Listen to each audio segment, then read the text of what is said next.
Data statistik didapat dari Kementerian Perdagangan dan juga dari Kementerian Perindustrian bahwa 85% bahan baku industri nasional Indonesia importnya dari Tiongkok. Satu lagi, kalau trading, beli barang jadi untuk dijual lagi, ternyata 70% juga barangnya dibelinya dari Tiongkok. Kita perjelas, bahan baku industri artinya bahan setengah jadi. Kalau trading itu bahan jadi utuh tinggal jual. Sedangkan kalau Indonesia ekspor keluar itu bahan mentah alam ke Tiongkok yang dibikin setengah jadi oleh Tiongkok, lalu diimpor balik ke Indonesia sebagai bahan baku industri atau barang jadi. Bahan baku tadi yang balik itu 50%-nya dari 85% bahan baku industri. Kita diputer-puter barang sendiri sesungguhnya. Tiongkok untung di tengahnya. Hebat Tiongkok. Ini negara tetangga kita ini bernegaranya kok kayak provinsi jadinya ya. Apa Tiongkok segitu hebatnya? Atau negara tetangga segitu lemahnya bernegaranya, terlalu urusin politik dalam negeri sehingga ekonominya dibuat dalam tanda petik bergantung dengan Tiongkok. Nggak heran transaksinya pakai yuan.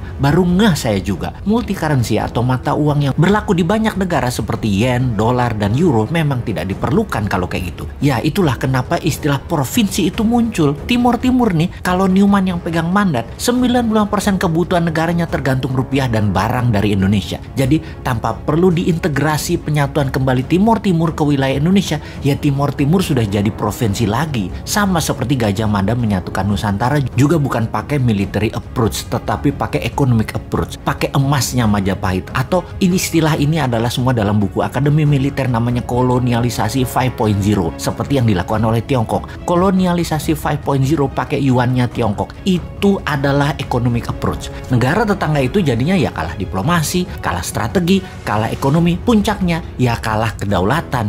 Hal ini tanpa perlu menurunkan bendera merah putih diganti dengan merah bintangnya, ya sudah takluk jadi provinsi juga. Jadi apa kata Beijing deh seakan-akan. Tapi sekali lagi, untung masyarakatnya dibuat apatis nasionalismenya, nggak ngerti kedaulatan, nggak ngerti nation right. Kalau paham sudah biar tuh pejabat yang paling serba bisa itu. Saking baiknya atau nggak ngertinya bernegara pejabat puncaknya, di negara tetangga tersebut ada pejabatnya terbukti meletakkan uang di Pandora Papers aja nggak diapa-apain. Walau kalau ditanya nggak tahu duit dari mana tuh dapatnya pejabat itu. Pejabat loh ya. Rakyatnya kalau udah hal gini cuek. Mungkin sudah kadung cinta dan sudah kadung kena propaganda otaknya oleh ribuan buzzer bahwa anti pemerintah itu pasti kadrun yang kena radikalisme Timur Tengah. Bosman bahkan dibilang kadrun. Lah wudhu aja belum lengkap, ilmu agama tipis dibilang kadrun. Padahal kelompok oposisi yang kerjanya ngeritik tanpa solusi juga dihantam sama Bosman dengan pertanyaan sederhana. Lalu solusinya apa? Kepada para oposisi. Kalau solusinya hanya ganti pejabat, ganti pemimpin,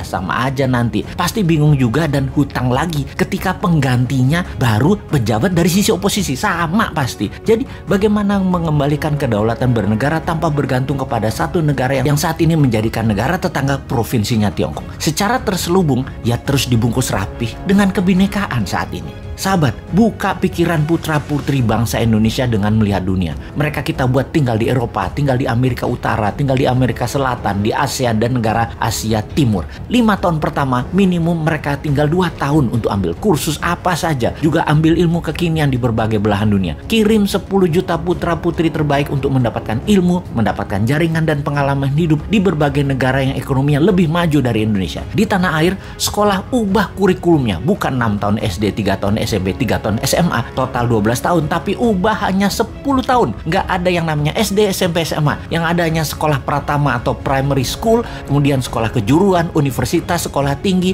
akademi militer, kepolisian, dan lain sebagainya. Selesai sekolah pratama, maka ada wajib militer 2 tahun. Secara teknis, wajib militer selesai dulu, baru 10 juta putra-putri terbaik ini dikirim ke luar negeri dalam 5 tahun ke depan. 10 tahun ke depan, tambah lagi, ada 20 juta putra-putri terbaik ini memiliki nasionalisme yang kuat, berpikir terbuka, pandai, dan membuat banyak perubahan di tanah air tercinta ini hingga menjadi negara berdaulat utuh adalah karena pengalaman mereka selama mereka belajar dan melihat dunia. Itulah bekal untuk Indonesia emas di tahun 2045 versi Newman. Kita tantang yang lainnya, konsepnya mana? Jangan cari populer jual tampang dan kegiatan pakai anggaran Pemda dan anggaran negara dong. Modal sendiri tanpa jabatan, tanpa anggaran pemerintah kalau bisa.